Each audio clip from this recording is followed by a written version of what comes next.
guest. Bobby, welcome to the show.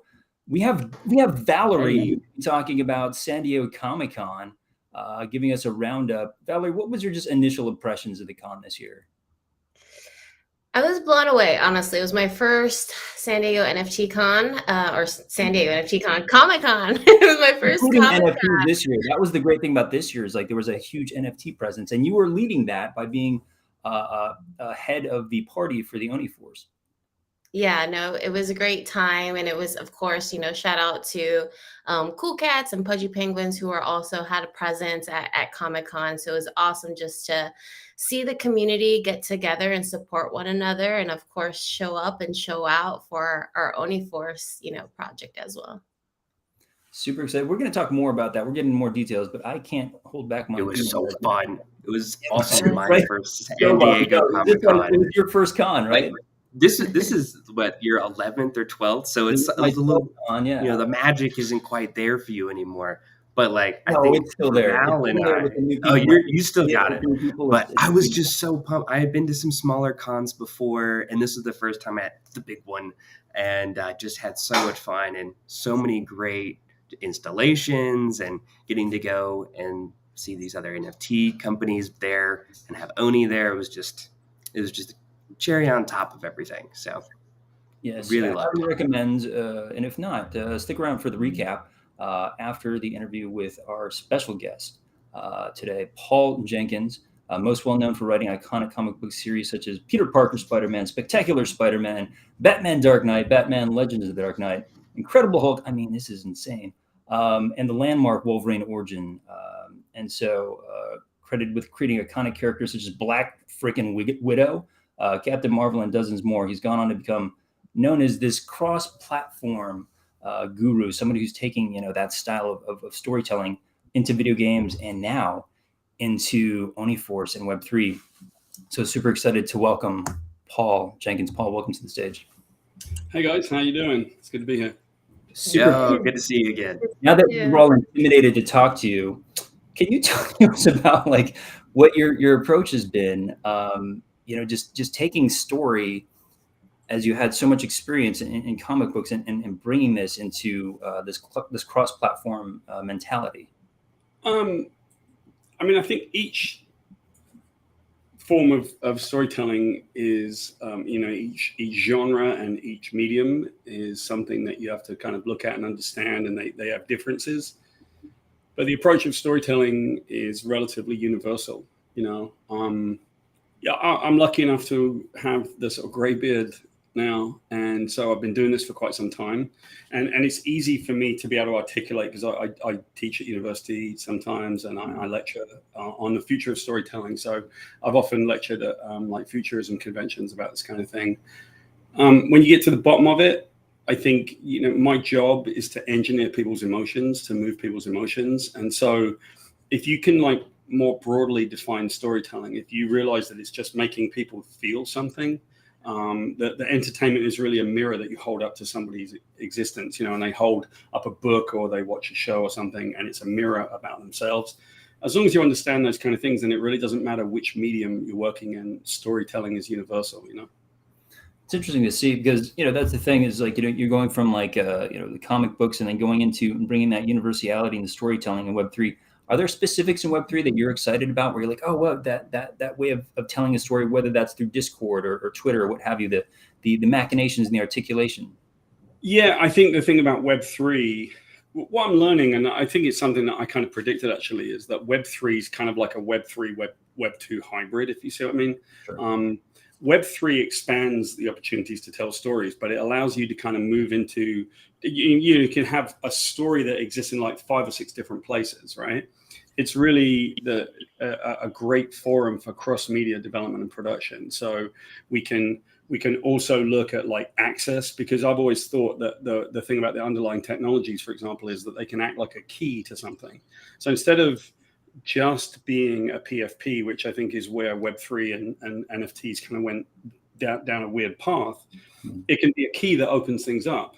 100%. We can do interactive digital delivery, for example. So I can create an NFT of say a comic book But I've got a project that I'd like to do that's really a time travel story. And one of the things that you can do with digital medium is you can read the comic book digitally, but because of the nature of a time travel story, something happens in the story that changes the past, and now you can go back to the first page and realize it's different. It's changed inside your environment, right?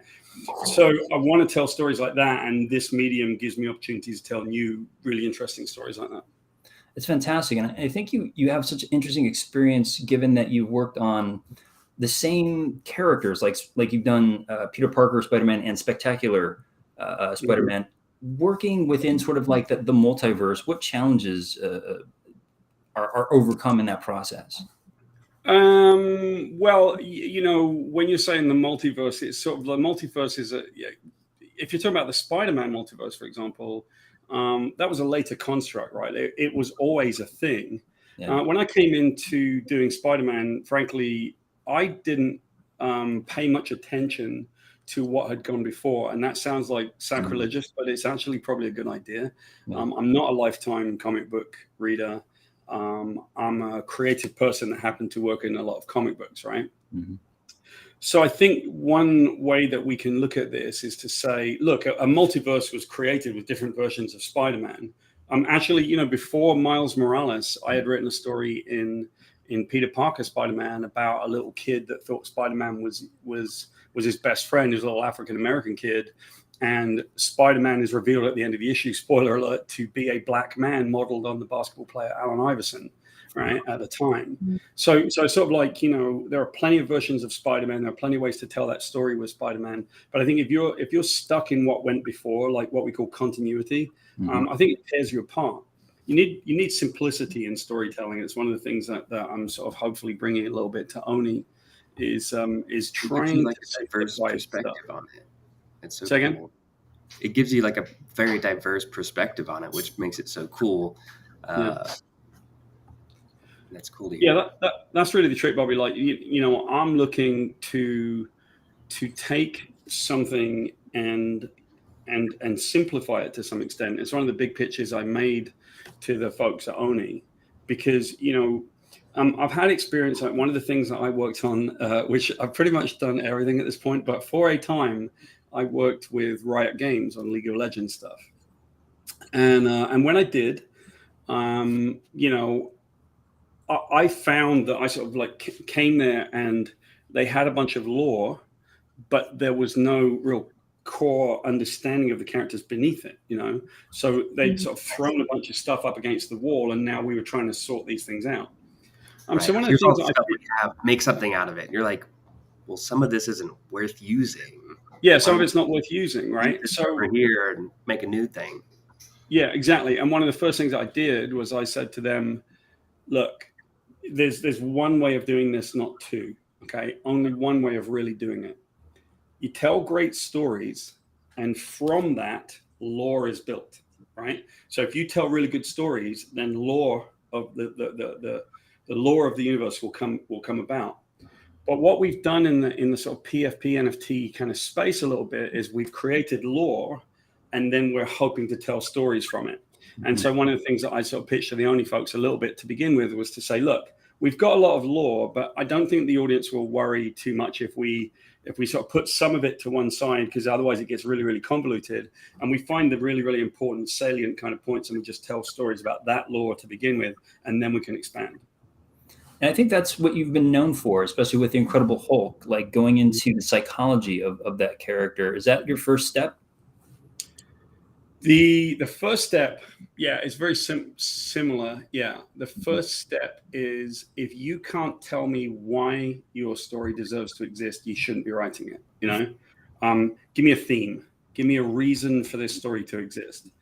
I think when it comes to a character, you need to look at the sort of why. I've very often talked about Spider-Man and said that I think Spider-Man, my version of him, is that he's a guy who might be married with a couple of kids, wakes up, got the flu, gets in the shower, goes to work late in traffic, gets home late, boss yells at him, everyone's upset with him, kids are already in bed. eats a bit of food, goes to bed, wakes up, does it all over again. He's a heroic type of person who might be a dad or a teacher in another life, right? Mm-hmm. The Hulk had its own thing. And so what we needed to do was to look at Oni and say, like, why? What was really useful and interesting to tell in the stories that Oni could tell? And what is your vision overall for Oni as you approach it? Well, one of the visions I really shouldn't drop right now because it's really something that we're going to do with the world. I will say that what we did we're all friends here, Paul. We're all friends here. We're not live or anything. What do you mean? The stream. Yeah. One of them is just like an approach that I wanted to take to say, this is what I think the world works like. And I think if we all agree internally, once we kind of start releasing this, that the world will have this particular kind of internal logic, then that will be something that will really explains why you should be part of it, right?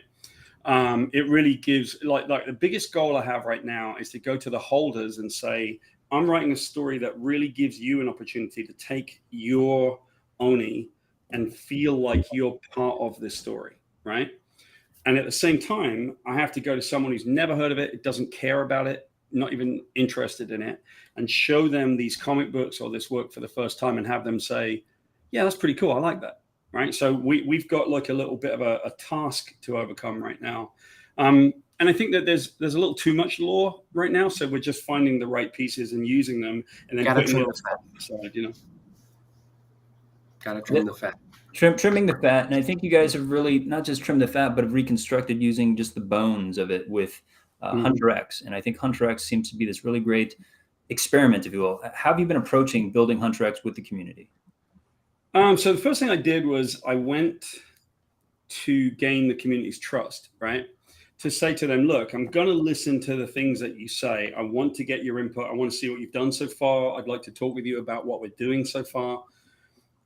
But I also want you to, I'm not asking for creative control. I'm asking for trust, right? I've done this before. The first thing that you have to trust is that I come from the outside of Oni, and I care about the characters. Like, if you think I don't care about these characters, then that will immediately mean that I'm not legitimate in your eyes, right? So let me kind of show you why I care. It was the same for Marvel or anything else that already existed, right? I care about any story that I tell because I find a reason to tell that story, right? So we got the stuff, we got the pieces, and we kind of went through them. And what I explained to them was, if person A says we should do this and person B says we shouldn't do that, I can't please both of those people. So we're not going to try to do that, right? What I will do is I'll take the ideas, and you guys are going to make me the arbiter of what actually works within this world. I'm going to take some of them. I'm going to pay attention to them. But if I choose to cast off an idea or I can't do an idea, there's an obvious reason, right? I can't do everything. So what you're doing is you're giving me all these pieces. I'm going to use quite a few of them, and then I'm going to be sent away, and I'm going to go off and make a pitch and an idea, and then a script, and then the artwork to kind of make Hunter X be a really, really cool story that shows respect to what's already been done, but isn't like based, on every single piece of minutia of everything that's already been done. And I think that the group trusted me to do that. 100%. The group loves you. And it sounds like, if, from my perspective, almost sounds like a television room where you have the executive producer, you have J.J. Abrams, who's like, yep. And you have these other writers who are grinding and trying to deliver things that are personal to them to add to the stew in a sense. And it's sort of up to the chef to mix it all together. What is the pattern that you're looking at? Is that something that you've worked in before? Yeah, it is. Yeah. And, the biggest place, the most challenging of any writer's room is when you are trying to make a video game. I've obviously worked with every single medium. So imagine that you're walking in, you got level designers, you got producers, you got executive producers, you got publisher, you've got any number of people, and you have a blank piece of paper and you're supposed to pitch an idea. You're supposed to pitch a video game. It can be challenging, right? But what you're trying to do, usually for me, I'm working with, a developer that might be in, say, Canada or Sweden or something like that. And the first 2 to 3 months is actually getting them to understand they can trust me, that I care about what we're doing, that when they go off and, especially in like Scandinavia, Swedes and so on, in the winter, they go off and for 6 months of the year, they're underground, they are going to work on this video game. They're going to be under the ground, and they're going they're going to go program.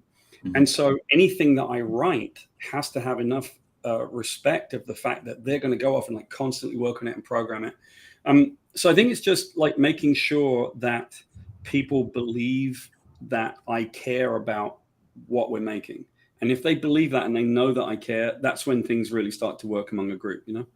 Now you understand community and community building at this fundamental level, and I think it's super clear the way that I'm on the outside of Hunter X, but just sort of in Bobby's on the inside. Maybe you can speak a little bit more to it, Bobby. Yeah, it's been a really cool experience. I never thought we'd get a professional like involved in it, and I think that has been such a boon to us to have somebody who's more experienced on the outside, bringing in a knowledgeable and experienced perspective. Like, we had an idea, but we were really just like, okay, we could build something cool, but like, we're not sure if this is going to be like the most amazing thing ever. And then another community had a connection to Paul, and a couple messages later, and he's getting introduced as somebody who could help make this a reality and make it more than what we can put together. And it's been a really cool experience having him walk us through how he does it and showing us, scripts. And now we're starting to see art and see stuff colored. It's been a really cool experience to be on the other side of the curtain, so to speak. Speaking of seeing art, we got a little sneak preview, perhaps, if we all give Paul the dog eyes, if we just like the puppy eyes, if everybody could just give him like the puppy eyes, the please puppy eyes, maybe, and put down in the comment section below, please, Paul, please show us some previews. He's at his computer, and at his computer is a hard drive chock full of images. Perhaps some of those might be Oni Hunter X images. Yeah, well, I'll tell you what. Let me show you a couple of things. First, I'm going to show you something that people have seen before. Okay. So, here are some of the pages of Hunter X the comic. These are the preview pages. These ones are actually unlettered, so they don't have the word balloons or anything in them. And when you said seen, these are the images that are part of the preview in the comic book. Yeah, these are part of the preview comic. Yeah. So obviously those are lettered, and you can kind of get a sense of what's going on. This is the Hunter. This is the titular character. There you go, Bobby. This is Joji Kaneko, and he's a hunter. He lives in the vents, sort of like a more decrepit or falling down sort of area of the enclave, the enclave, depends on how you pronounce it. I'm depending on what country you're from, yeah. The enclave, right? And so, these first 3 pages, this is actually a character that we'll use quite a lot. This character, Kite. She's essentially a fellow hunter, but they somewhat police their neighborhood against the Akuma demons, who also are sort of like more prevalent in the city and making a play. It's a lot like gang warfare, right? Mm-hmm. So Joji acts in many different ways, but there's something very, very special about him. First of all, of course, as you see, he's got the tiger skin. And in the story that I'm creating, he is descended from some pretty important original yokai demons, the Oni, from a long time ago. So he has an ability that most people don't have, and he can see things that most people can't see. In the second of the scenes that we pulled out, he actually goes up against this awful demonic Akuma demon called Fat One. And he has this restaurant where he's got this really nice, like, sort of restaurant, but the food he's eating is just revolting with flies running around. And he goes up against him and just basically challenges this guy. And there's this big, Fat One pulls out this character right here. And they go at it, and so there's a nice kind of visual action. You can see a little bit of like why we are manga and anime based, but I think it has these two worlds. I think we've got two sensibilities right there. That we're trying to show that dynamic quality of anime/manga comics, but we are also writing it and presenting some of it in sort of a cross, in sort of a more Western sort of approach. And so I think that hybrid is very Oni at the moment. That's the way I feel about it. And I think it's really pretty effective. So there are those pages. Now, in a minute, I'm going to show the visuals. I mean, what I want to add, which might be missing from that presentation. The visuals are fantastic. I think what's missing also is your tonality. It's brilliant, like the way that you're bringing in these characters, the humor. It's really there, and I wanted to sort of just chime in there because I think, you know, without the lettering and stuff, you don't really get that effect. But beautiful stuff, but it's also even heightened by your writing. Yeah, thank you, man. I mean, I appreciate it. It's we're trying to give them voices, right? Like you asked me this question earlier on, like, what's the first thing that we do? Well, we say, like, if this thing doesn't deserve to live, then there's no point, right?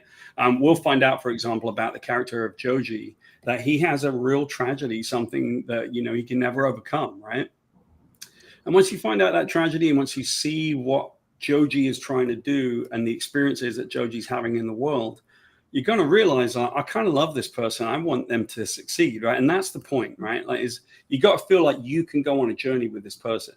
And if you don't feel like you can spend, it's like a movie, right? If you watch the first act of a movie and you're 20 minutes in and the first act is about to end, if you don't like that character or you don't feel you can spend the hour with them, you're going to turn the movie off, right? The big thing then with Joji is that this is why I care, because I can write that story about him. I can write his tragedy. I can write the people around him. I can write the effect. I can write the good guys and the bad guys in that and say, you're going to care about that. You like this character's a really good, somewhat charming, but not necessarily. He's just really driven. And then you're going to feel for Joji when you find out what his tragedy is. And at that point, you're going to want to go journey through this experience with Joji and the people around him. And especially, there's another character that I'm going to show you in a minute. Let's bring it up. Let's bring it up. Let's do it. Okay, so let me bring up. This is stuff. Just going to kind of, at the risk of life and limb. This is somebody distract Star-Lordy right now. Just somebody, if you're near Star-Lordy, just distract him for like the next 10 minutes. Cover his eyes. Yeah, if you're listening, hired, send him a ping. Say there's an emergency somewhere else. Hired, please FaceTime him immediately. Exactly right. So Star-Lordy, you know, turn away. But anyway, it doesn't hurt to show a few pages. So you can kind of see them in creation, right? You can kind of see what they look like. Here are a few pages that I selected of the work as it currently looks, right? These are the black and whites from Von Randall. You know, one of the things that I hope people will understand and appreciate, it's a very sort of esoteric and weird kind of thing.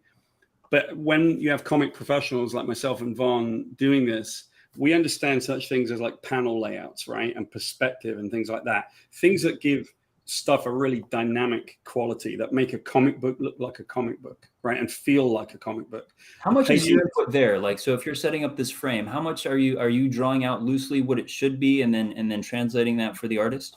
Yeah, it sort of depends. I don't need to do it with Von because Von has a really, really cool and understandable style. My job is to find out what that style is and make sure that the writing fits the way that Von works, that kind of thing. Usually I'll contact the artist and ask them, what do you want to do? And that sounds crazy, but think about it, right? A comic book is an absolute collaboration where if this was a movie, I would be the writer and co-director, and Von would be the director of photography and the co-director. That's how a comic should be made. So the first conversation should be between the two directors, right? I want to know what you want to do. How does it work? What do you feel like? I need to understand Von's style, like I would if I was directing a film and I was looking at a DP's work, right?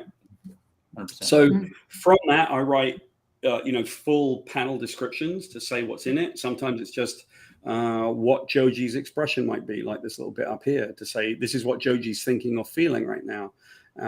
This is a character called Sniff. He's like a demon that Joji has to go and sort of confront to get information, because Joji just goes in a straight line. That's one of the things that Joji just don't care. He just goes in a straight line and does what he needs to do, right? But he's a really cool character. Next on the checklist. Yeah, right. So he has a go at Sniff and sort of gets the information that he needs from him and so on and so forth, like leaves him in the alley. And then we get to meet someone right down here. And here's one thing I just want to kind of point to you. We really did talk about like, what would you call it? Like feel, right? Look at the way that silhouettes work in this story. There's this like noirish feel to this particular comic book. Mm-hmm. When we get to the bigger book, it's going to be a little bit brighter and a little bit more of a teen book, right? But at the moment, this is a single kind of character book, like kind of like Wolverine, with whom I'm obviously very familiar.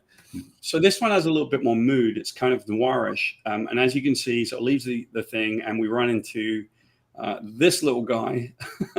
And I think Momo, yeah. And people are really going to like Momo. They're going to like, because he doesn't get, like, Momo doesn't give a toss, right? Momo just does what Momo does. And, you know, actually when he comes in, I'll give you a clue. He sort of says, you know, is that chicken? And he goes, no, it's parrot. Because he's eating a parrot. So there's kind of like humor in it. And, you know, and Joji can't be bothered with it. He's like, okay, whatever. And he kind of walks away. But look at the brilliance of the art. I mean, I just have to point that out. Like the silhouetting and the interplay between the cat, you know, he's obviously turned his back on him, was walking away. Momo kind of catches up and lands on his shoulder, that kind of stuff, right? And then another thing that I really want to point out, like, look at the panel layout. This is a moment where Joji goes wild looking. Yeah, like Joji goes to a bar, too. and he's sort of like pretty upset, and it's a bar full of demons, and you know, people like him, and he's drinking with Momo, and Momo's plowed out of his mind.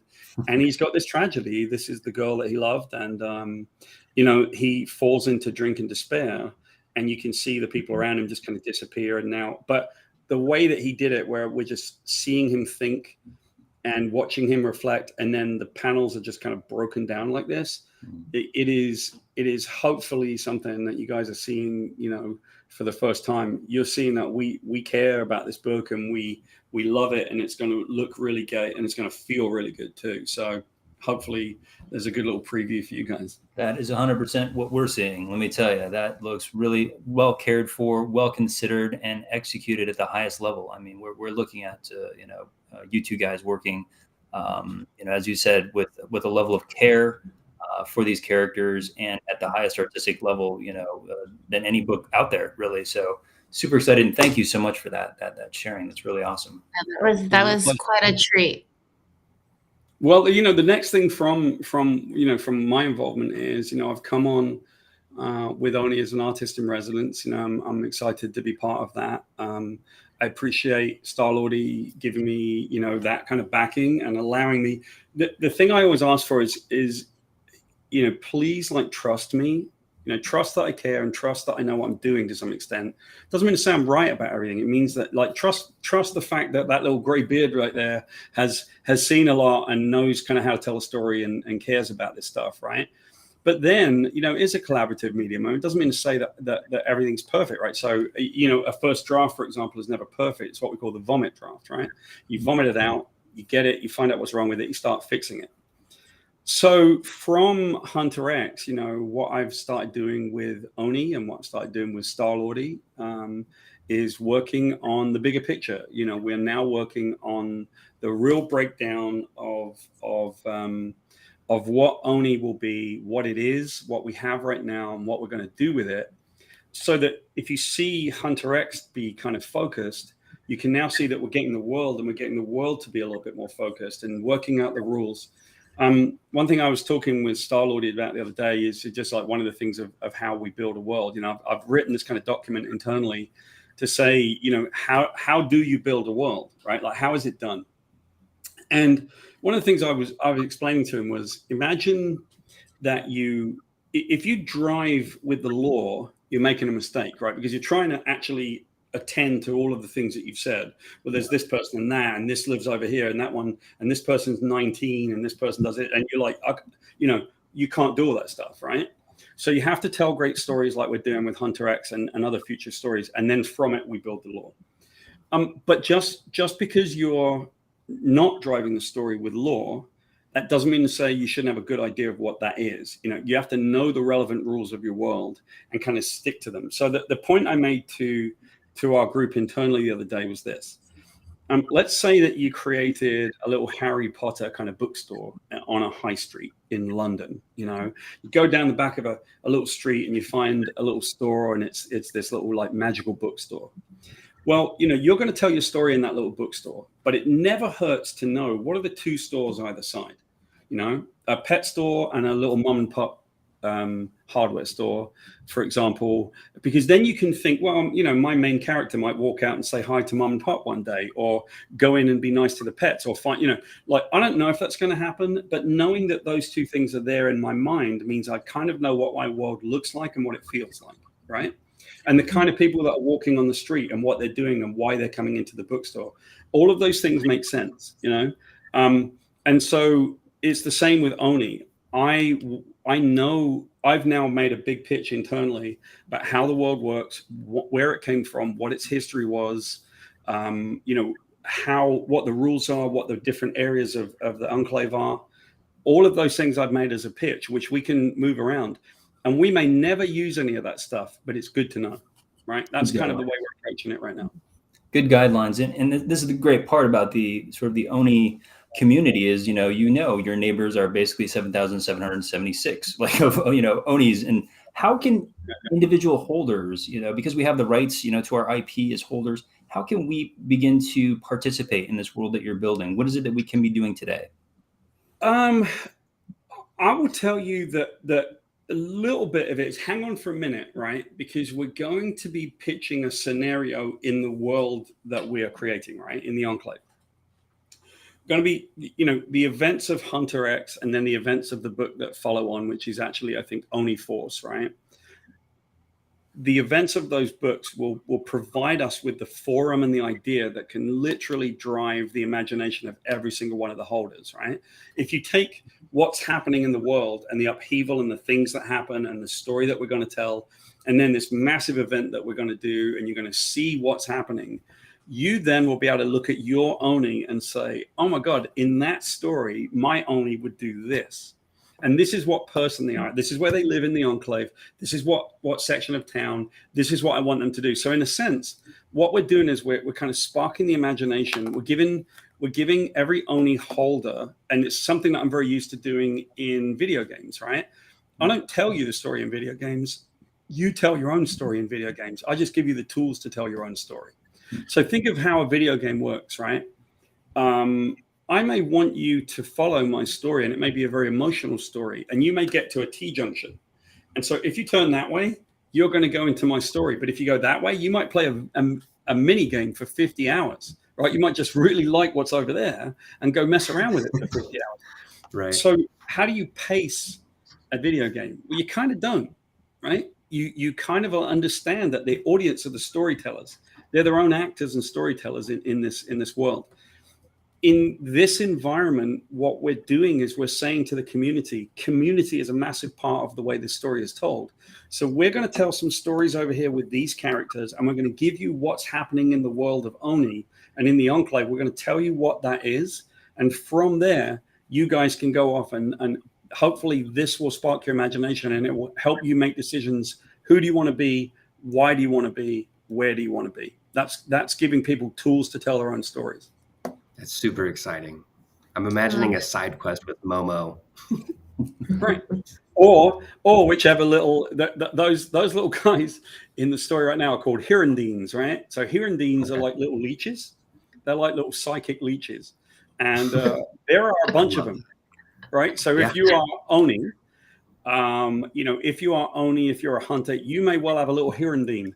And they can be of all kinds of sizes and shapes and manifest whichever way.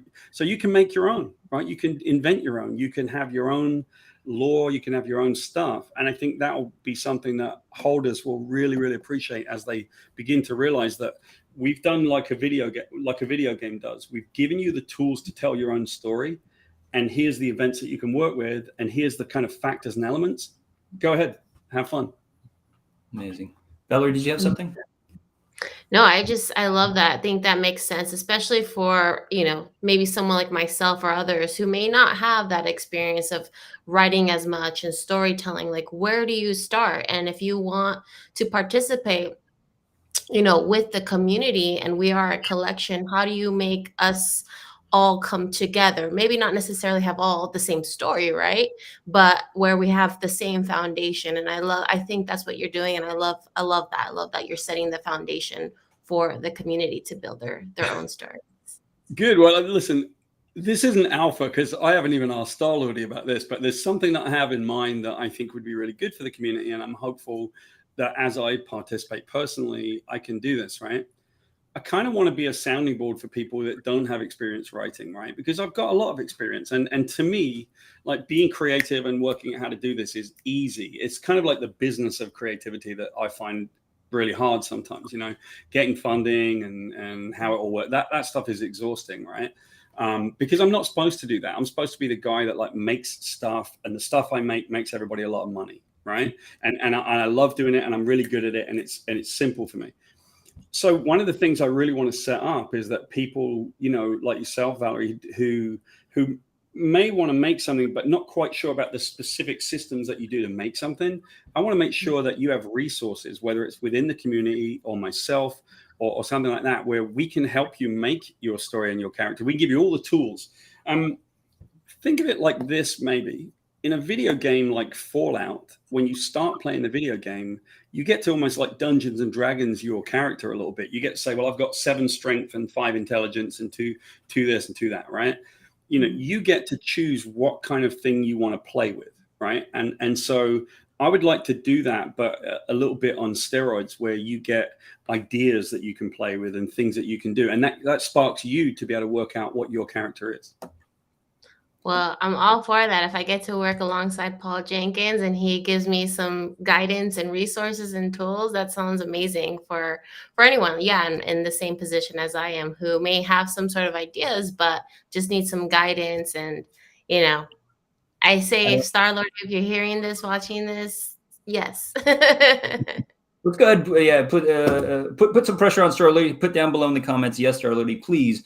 Resources, especially great advisors like Paul, who, you know, I just can't think of a better person to lead that spark in terms of storytelling for a group who has such great experience.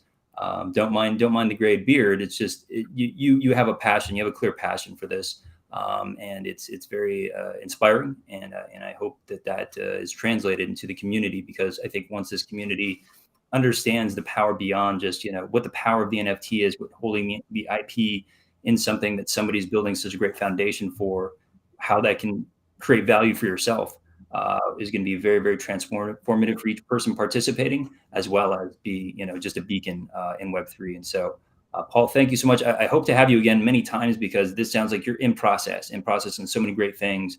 And would love to have you back as you hit these milestones. Yeah, no, I'd absolutely love to come back anytime, right? You know, as we build stuff, hopefully, you know, one of these times when I come on, you guys will see that what I said today about giving you guys the tools, you guys will start be playing with those tools at some point and realize, like, yeah, wow, I'm really kind of sparked. I've got my own character. I've got my own thing that I'm building, and now I'm actually making something that's working for me. So let's see what happens. Okay, we'll call it a work in progress always. We're gonna hold you to it. We're gonna hold you to it. We're gonna be working with the tools. We're gonna hold you to it and bring you back on. Okay, fantastic. Amazing. Thank you, Thanks, Paul. Be well. See you guys. Bye. See you soon. Paul Jenkins. I mean, we are on a streak, guys. We are on a streak of amazing. That was a masterclass in storytelling and participating in the process of storytelling. You should see some of the stuff he's done for the Hunter X group. Like, just that is a masterclass in itself. Just seeing how he parses up the scripts and stuff. It's just like, oh yeah, there's like so much more to building these things out than one would think. It's not just, oh yeah, we'll just like sit down one day and we'll like make it. It's a lot more than that. And I love that voice. Whose voice was that? Was that our Junior's voice? Whose voice was that? I don't know. I just got excited about it. Sounded like the gingerbread man from Shrek. Yes. M&Ms left and right. That's too excited, guys. That's what I did. I shot some Skittles out my rear when I saw some of those Hunter X previews. Really kind of him to show that, as well as the process. And so thank you, Paul. But we also have, again, a recap of, I guess, a bigger sort of macro view, if you will, of Comic-Con to cover. And Valerie, you were so close to the process within Oni, but also this, as you said, was your first Comic-Con? Yeah, my first Comic-Con, and, thanks to Oni, the Oni team who allowed the community to, share passes and come in and check it out. So that was definitely a perk of being a Don't tell holder the that people at Comic-Con that. they're not watching. We did not sell any passes. Those were William Tong just really has a different hair each day. That's all. Each day. But Yeah, he was cosplaying, so Just cosplaying. cosplaying, Yeah. exactly. No, but those are some of the unexpected things that, are perks that you may not know what's to come. And, it's not necessarily written in the smart contract, but if you're around and you're a holder and you get to be a part of that stuff. So it's been real fun. And yeah, it was great to see both of you there as well. And Bobby flying in from Denver, that was really awesome too, to get some yeah, I community was so leaders happy to be there. that came It was in. great. Yeah. You did such a great job with that party. I did. Bobby, did we win the quiz show? I feel like our group just We dominated. left. We dominated round one, like Right. crushed it. Uh, And then, like, as we got Not into round round two. two, I think the Yeah. drinks started to hit We us. we started getting hit with drinks and wandering off because it was such a cool venue. We were just like, oh wow, look at, hey, there's Bobby's your NFT was posted up there as part of the permanent installation that ran for the week, right? Yeah, mine and other community members who were there as well. Their Onis were plastered up in their digital art area. They had some cool, like, immersive art, rooms and walkways. It was a very cool venue that the Val ended up finding. It's a cool story of how you got connected with them too. Yeah, no, I'd love to share the story. So, I've been looking for different venues, knowing that, Oni Force was going to come to San Diego. I offered to Star Lordy and Art Snitch, like, let me host you guys. This is my city. I already have a community out here called San Diego NFT Friends, and I would love to host the party for you guys. I know you guys are probably, deep in Comic-Con planning, and let me just take one thing off your plate. And yeah, they gave me full trust, and I was able to partner with Wonder Museum. And I found that location through Instagram, like some of the promoted posts on there. And I checked them out, and I was like, wow, they seem like we're really aligned. They have, like digital art plus like interactive, immersive kind of art. And I felt like that was very much in line for like Web3 and what we do. So I reached out, sent them an email, and Skylar Henry, who is their event manager, she's amazing woman. That whole Who I staff was worked amazing. with. The Yeah, the manager whole staff. there, the whole staff was really accommodating. They respected us nerds. They like gave us our space and like helped wherever we needed it. Yeah, totally. And she's like, oh my God, that email, I had to read it like 3, 5 times over because she had been reaching out already to like different Comic-Con vendors. And either they were already putting on their own party or they're just so busy they couldn't respond. So when she found out that, I was out here, being an ambassador and representing for Oni Force, who was already going to be, a vendor inside Comic-Con, she's like, yes, let's do it. And I explained to her too what my community is about. And she's like, yeah, let's make this like a long-term partnership too. So that's going to be our location for like our monthly meetups for our community down here. So if any of you guys, anyone watching who is in San Diego, would love to have you come and reach out to I me. even pushed that boundary up into like Orange County. That wasn't too far of a drive. I picked up a friend in Orange County, and it was it was just a quick drive down there. And I think that for a monthly thing, it might be worth it to build community because you've got a great venue and you've got a great group that you've been sort of working with for quite a while now. How long have you guys been running? 2 years. 2 years. So it's a great group that kind of knows each other already and is very welcoming. And so yeah, please do take the opportunity to take Valerie up. Hit her on Twitter. Find out more. Follow her on Twitter. She'll connect you with all the San Diego NFT San friends. Diegans, the San Diego NFT friends. I need to come back. I loved San Diego. It was a cool place. I expect to make this a tradition. I expect Oni will continue on, will help as, holders. As Paul said, he may be the resource for us. And I believe we'll be at Comic-Con again next year. So I'm ready to do it again and welcome you guys, and hopefully welcome more members too. I'd love to see more of the Oni community come out. Bigger and better, guys. That's the thing, is like that was just like a preview of Oni and their work with Devil's Due. And we're gonna have some more guests who are around that sphere of creation for Oni further on down the line. But you got a really strong sense that this was just preview magazine, preview a comic book. Party was just like a preview of like the future. One of the things that really stood out was Way's very strong relationship to Oni Force, to Star-Lordy. I don't know of anybody who showed off the AR demonstration better. He was so excited about it. It was so cool too. And he like knew the tricks to do it. I'm like, dude, this dude loves the work that he's doing. And I think that, as to have an owner like, that's into it like this is just next level. And I think it bodes well for the future of Oni Force.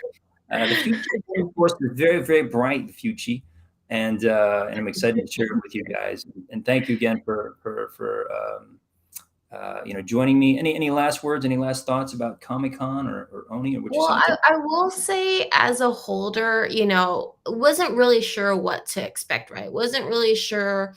Was I going to even meet Way and William? See the OFR team? Was I going to get a chance to meet Josh Blaylock and Paul Jenkins and David Uslan?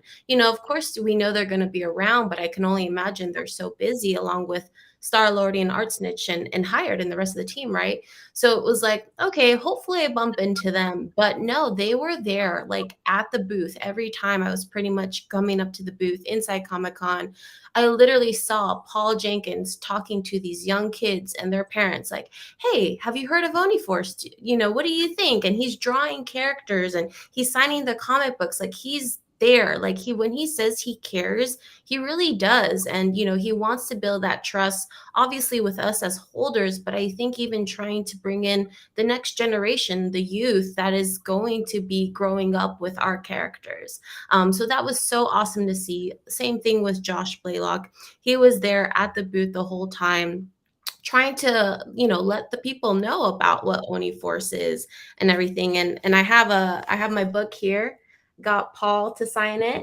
Ooh, and, very nice. and Josh. Very nice. All I need is I Am Complex. So hopefully I'll get a chance to see I Am Complex. We're flying to Bali to meet up with I Am Complex soon. Join us as we do that episode. Okay, yeah. And Next then Josh, was giving out these Devil's Due bags, and then was also making some drawings. Do little doodles on them. Nice. So this is a collector's item for me here, so I'm going to keep it very safe. Props to you for wearing your Oni Force tour shirt. Can you show that off a bit? It's the Oni Force comeback tour shirt. The comeback tour. Yeah. I can show the back here. Now, what are the dates on the back? I don't even know. I haven't figured that out. I think it was a lot of different announcements, right? And the event time and all these different things across Oni's history leading up to Comic-Con. Exactly. I think Henry was telling me that. History. Yeah. And, very, very cryptic. And I think you enjoy that shirt even more, knowing that, just sort of, it bearing the history of Oni Force. And, the turnarounds is real. It's happening before our eyes. And we're very, very fortunate that we get to get a little bit in depth on how that turnaround is happening, because of just the massive creative talent that's being brought to bear here due to Star-Lordy's hard work, pulling together, massive amount of talent. And so this is super exciting to see. Hopefully next episode we'll get another great person in here. And again, gosh, we are on such a streak. I feel like there's pressure now, because like our three guests so far have been just absolutely, literally each one is a masterclass in what they're doing and what they're bringing to not just Oni Force, but bringing to the Web3 space. And so I hope that you guys are learning as much as I am through this process. It's been fantastic. Yeah, these shows just keep leveling up, and we're getting better as well. So it's all fun. And yeah, I think my main message is can't wait to see you all in San Diego for next year's Comic-Con. That's my big thing. Let's go. Yeah. Let's get those reservations now, because that's the only way we're going to get a hotel room properly. You're correct. You're correct. We need a better hotel than this time, because that was a last minute one for sure. That one Yeah. took away a lot of comic book spending money, let's just say. But making plans for the future, and hope to make them with you. Hit us down in the comment section what you want to see. Please retweet, like, subscribe. All these sort of great things help get the word out. Not just educating yourselves on Oni Force and each other, but some of your friends, and getting exposure to the brand, which is growing and is going to be the turnaround in Web3. All right, we'll see you next time, guys. Peace.